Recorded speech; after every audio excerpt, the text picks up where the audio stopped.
proud, right? Texas!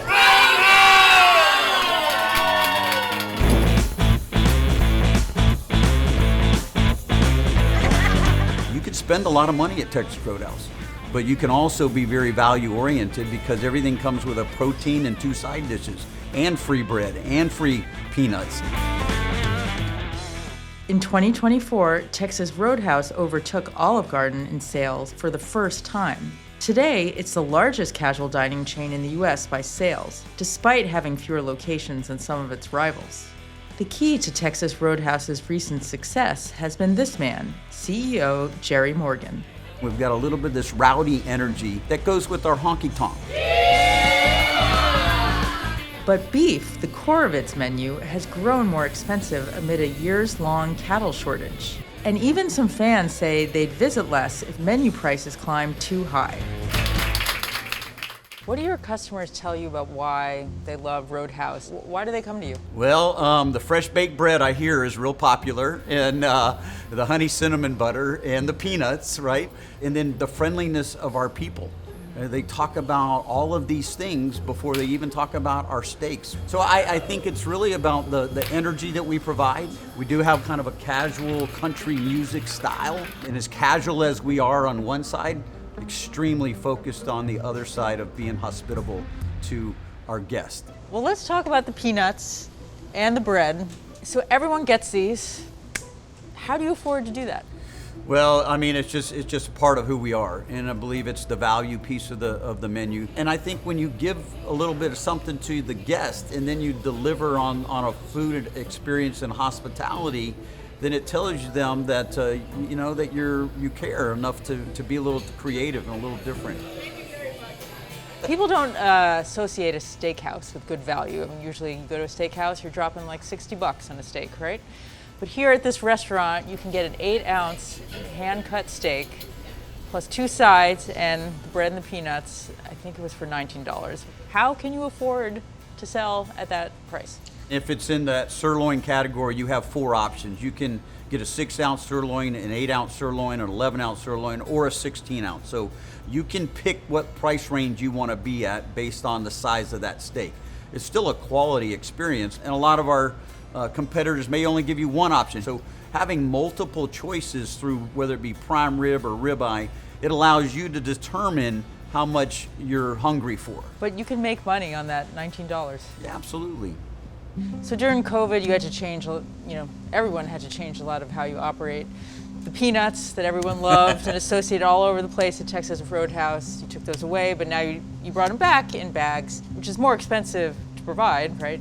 It is a little more expensive to do the bag and the logo, but I will tell you that, and what I shared with the operators was, where are they taking these bags of peanuts? They're taking them home. But where are they gonna end up? They're gonna be at their house when they have their friends over. They're gonna be in their kids' lunch boxes. They're gonna be all over the place, and it's got our logo, and they're gonna know that they're our peanuts, so it's not a bad thing. To me, it's great community partnership.